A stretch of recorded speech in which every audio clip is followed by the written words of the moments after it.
Hello दोस्तों, स्वागत है आप सभी लोगों का। तो डीसी जनरेटर के अंदर अपने जो क्वेश्चन किए थे वो 20 किए थे। आज हमने 20 से आगे क्वेश्चन करने वाले हैं। इसमें पहला क्वेश्चन दिया गया है कि आर्मेचर कोर को लेमिनेटेड क्यों किया जाता है।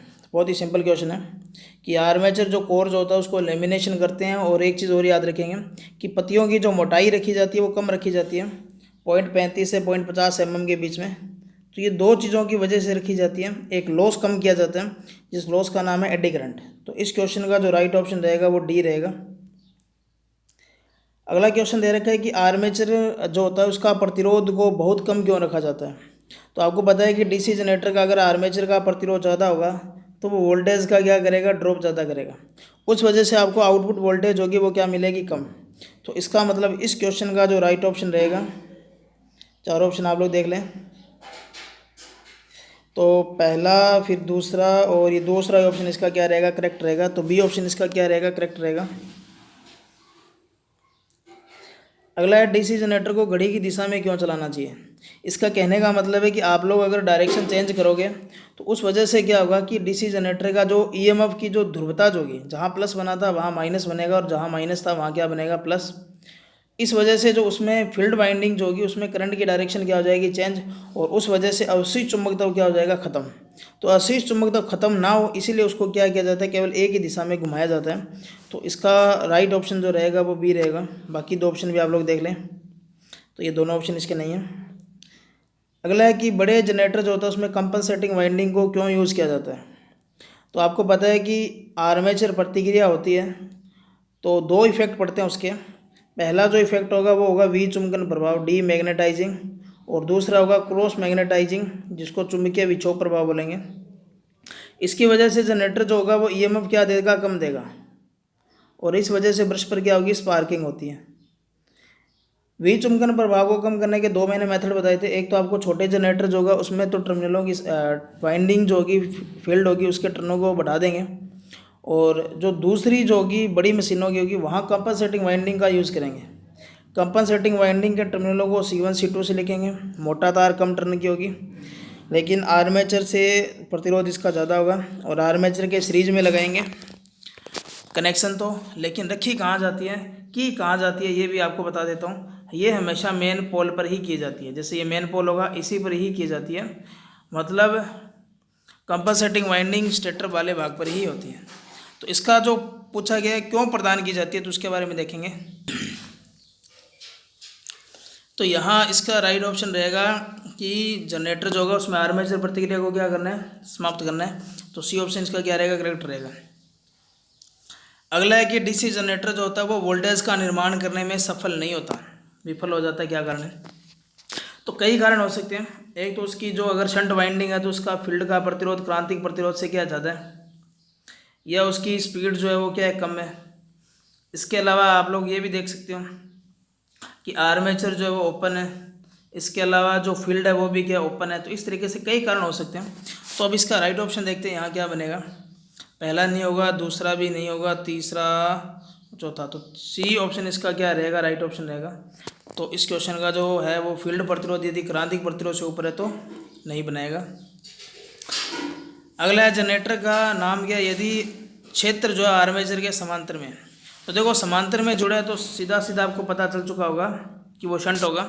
अगर सीरीज में होता तो श्रेणी होता। और कंपाउंड के अंदर आपको पता है कि दोनों वाइंडिंग यूज़ की जाती है। और सेपरेटली एक्साइटेड के अंदर वो सप्लाई स्रोत से जुड़ा होता है। अगला है कि पोल शू का यूज़ क्यों करेंगे। तो जनरेटर के अंदर जो पोल शू जो यूज़ किए जाते हैं वो काम क्या करते हैं, देखो इस तरीके से। ये जो शेप जो होती है इस तरीके से, और ये काम क्या करेंगे, फ्लक्स का समरूप वितरण करने का काम करते हैं। तो पहले तीन ऑप्शन अगर आप लोग देखें तो यहाँ इसमें नहीं ऑप्शन है। चौथा देख लेते हैं। तो चौथा इसका राइट ऑप्शन क्या रहेगा, चौथा डी ऑप्शन रहेगा, इसका करेक्ट रहेगा कि वायु अंतराल को क्या करेगा, समान रूप से क्या करेगा, फैलाएगा। अगला है डीसी जनरेटर के अंदर स्प्लिटरिंग। स्प्लिटरिंग जो होता है यहाँ पे कम्यूटेटर खंडों के बारे में बात कर रहे हैं। तांबे के बने होंगे, वी आकृति होगी, ठीक है। और दूसरा आपको क्या याद रखना, काम क्या करेगा, एसी जो वोल्टेज होती है उसको किस में चेंज करेगा, डीसी वोल्टेज में चेंज करेगा। और दूसरी बात आपको एक बात और याद रखनी है कि धारा को क्या करेगा, एक दिश वोल्टेज को एक दिशा रूप प्रदान करता है। तो इसका देखें राइट ऑप्शन क्या रहेगा। तो पहला ऑप्शन नहीं होगा इसका।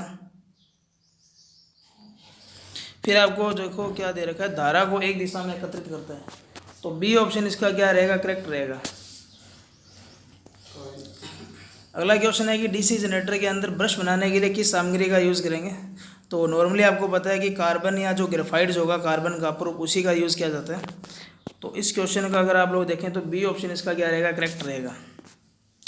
अगला क्वेश्चन देखें। अगला है कि कोई भी जो जनरेटर जो होगा वो अपना असीम चुंबकत्व क्यों खो देता है। तो इसके पीछे कई कारण हो सकते हैं कि एक तो जनरेटर को आपने लंबे समय तक क्या कर रखा है, यूज़ नहीं लिया, यानी कि निष्क्रिय अवस्था में रख रखा है, या जनरेटर क्या हो गया, ओवर हीट हो गया।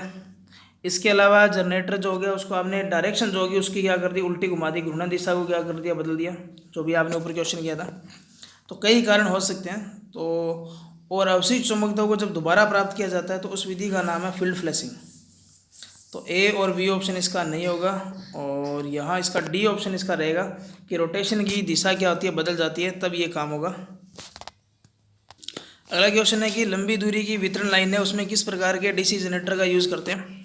तो उसमें ज़्यादातर जो यूज़ करते हैं या तो सीरीज़ का करेंगे या अवर कंपाउंड का करेंगे। और अवर कंपाउंड जो है ये आपको पता है कम्युलेटिव जो कंपाउंड जनरेटर उसका एक प्रकार है। तो इसको देखेंगे यहाँ पे क्या ऑप्शन दिया गया है। तो इस क्वेश्चन का जो राइट ऑप्शन रहेगा वो डी रहेगा कि कम्युलेटिव कंपाउंड जनरेटर इसका क्या रहेगा, राइट ऑप्शन रहेगा। फिर अगला क्वेश्चन है कि डीसी जनरेटर के अंदर अगर इंसुलेशन प्रतिरोध को बढ़िया करना है तो क्या करेंगे। तो आपको पता है कि इंसुलेशन अगर प्रतिरोध को बेटर करना है, बढ़िया करना है, तो उसमें काम क्या करेंगे कि वाइंडिंग जो होगी उसमें क्या करेंगे, जो आवेश जो नमी है उस नमी को क्या करेंगे, दूर करेंगे। इसका मतलब उसको गर्म हवा देने का काम करेंगे। तो यहाँ इसका राइट ऑप्शन देंगे। तो रख रखाव के दौरान गर्म हवा देना, तो डी ऑप्शन इसका क्या रहेगा, करेक्ट रहेगा। अगला है कि कौन सा जनरेटर है जिसमें अवशिष्ट चुंबकत्व के बिना ही जनरेटर का क्या करेगा, वोल्टेज का निर्माण करेगा। कि बिन अवशिष्ट चुंबकत्व के अभाव में क्या करेगा, जनरेटर वोल्टेज बना देगा। तो आपको पता है कि ये जनरेटर कौन सा होगा यहाँ पे। तो ये सेपरेटली एक्साइटेड जनरेटर होगा, पृथक उत्तेजित डीसी जनरेटर होगा। तो इस क्वेश्चन का जो राइट ऑप्शन रहेगा यहाँ से वो रहेगा डी। अगला है कि आर्क वेल्डिंग के अंदर कौन से जनरेटर का यूज़ करेंगे। तो आर्क जो वेल्डिंग जो होती है वहाँ आपको पता है कि ज़्यादा धारा चाहिए और वोल्टेज क्या चाहिए, कम। तो इस प्रकार का जनरेटर लेंगे जिसके अंदर लोड बढ़ने पर वोल्टेज का मान क्या हो, गिरे। तो यहाँ डिफरेंशियल इसका क्या रहेगा, करेक्ट आंसर रहेगा। और इसमें अगर वाइंडिंग का प्रकार पूछ ले तो लैप वाइंडिंग रहेगी, और वैसे इसके गुण पूछ लें तो उच्च धारा चाहिए कि वेल्डिंग के लिए, और वोल्टेज क्या चाहिए, कम। तो ये आप लोग थोड़ा सा याद रखें। अगला क्वेश्चन है वेव वाइंडिंग। तो अभी आपको मैंने जो लैप वाइंडिंग की विशेषता बताई थी उसका जस्ट विपरीत कर दें तो वेव वाइंडिंग की विशेषता बन जाएगी। वेव वाइंडिंग के अंदर जो सिंप्लेक्स होती है उसमें समांतर पथों की संख्या 2 होगी, फिर ड्यूप्लेक्स में, फिर ट्रिप्लेक्स में, फिर क्वाड्राप्लेक्स में। तो ऐसे चलता रहेगा। तो इसका मतलब इसमें समांतर पथों की संख्या क्या होगी, कम होगी। इसका मतलब आर्मेचर चालकों को सीरीज में जोड़ेंगे, जब सीरीज में जोड़ेंगे तो वो वोल्टेज आपको ज़्यादा देंगे और करंट क्या देंगे, कम देंगे। तो यहाँ आप लोग इसका राइट ऑप्शन देखें क्या बनेगा। तो इसका सी ऑप्शन क्या रहेगा, करेक्ट रहेगा कि धारा कम देगा और वोल्टेज क्या देगा, ज़्यादा देगा। तो सी ऑप्शन इसका करेक्ट है। अगला है कि डीसी जनरेटर जो होगा उसमें कम्यूटेशन संयोजन में प्रतिरोध का क्या उद्देश्य है। तो यहाँ ये जो आपको रेजिस्टेंस दिखाई दे रहे हैं इसका आपको पूछा गया क्यों जोड़ा गया। तो ये मैं आपको बता दूं कि 3 विधियाँ आपने पढ़ी थी कम्यूटेशन को दूर करने के लिए। एक तो आपने पढ़ा होगा ये आर्मेचर के श्रेणी क्रम के अंदर प्रतिरोधों को जोड़ करके, एक आपने पढ़ा होगा इंटरपोल, और एक आपने पढ़ा होगा कि उच्च प्रतिरोध के कार्बन ब्रश का यूज़ करके। तो यहाँ जो यूज़ किया गया है वो कम्यूटेशन को दूर करने के लिए जो विधि अपनाई गई है वो आपको प्रदर्शित किया गया। और इसका मतलब कम्यूटेशन का मतलब ये होगा कि धारा की जो डायरेक्शन चेंज होती है, करंट की जो डायरेक्शन क्या होती है, चेंज होती है, उसी को आपको यहाँ बताया गया है कि उसको कम करना है। तो इसके 4 ऑप्शन देखते हैं हम क्या दिया गया है। तो पहला दे रखा है कि वोल्टेज को नियत बनाना है, शून्य स्थैतिक रूप से प्रेरित ईएमएफ, ये दूसरा है। तीसरा दे रखा है स्थैतिक रूप से प्रेरित ईएमएफ बढ़ाना। तो ये तीनों ही ऑप्शन इसके नहीं होंगे। तो अब आगे देखते हैं। तो धारा दिशा का शनि से पलटना, तो ये उसका क्या रहेगा, डी ऑप्शन क्या रहेगा, करेक्ट रहेगा। अगला है कि डीसी जनरेटर के अंदर जो ठोस पोल शू का क्या उद्देश्य है। तो देखो पोल शू का उद्देश्य आपसे पूछा गया है। तो पोल शू का मैंने अभी आपको बताया था कि फ्लक्स का समरूप वितरण करेगा, और दूसरा काम क्या करेगा, जो रिलक्टेंस होगा उसको क्या करेगा, कम करेगा। तो पहला दे रखा है तांबे के नुकसान को कम, ये नहीं होगा। फिर अवशिष्ट चुंबकता को बढ़ाने के लिए और अवशिष्ट चुंबकता को कम करने के लिए, और चौथा ऑप्शन आपको दे रहेगा रिलक्टेंस। तो इसका डी ऑप्शन इसका क्या रहेगा, करेक्ट रहेगा। आज का ये लास्ट क्वेश्चन है कि सबसे बड़ी क्षमता के जो जनरेटर जो होंगे उसमें योग किस धातु का ये लिया जाता है। तो छोटी क्षमता के जो होते हैं जिनकी रेटिंग कम होगी उसमें तो कास्ट आयरन का लिया जाता है, ढलवे लोहे का, और बड़े के अंदर कास्ट स्टील का लिया जाता है। तो यहाँ आपको रोल्ड स्टील दिया गया है, तो डी ऑप्शन इसका क्या रहेगा, करेक्ट रहेगा। तो अब आपको अगली जो क्लास रहेगी 41 से आगे क्वेश्चन करने वाले हैं। तो आज की क्लास कैसी लगी जरूर कमेंट बॉक्स में कमेंट करें। धन्यवाद। जय हिंद, जय भारत।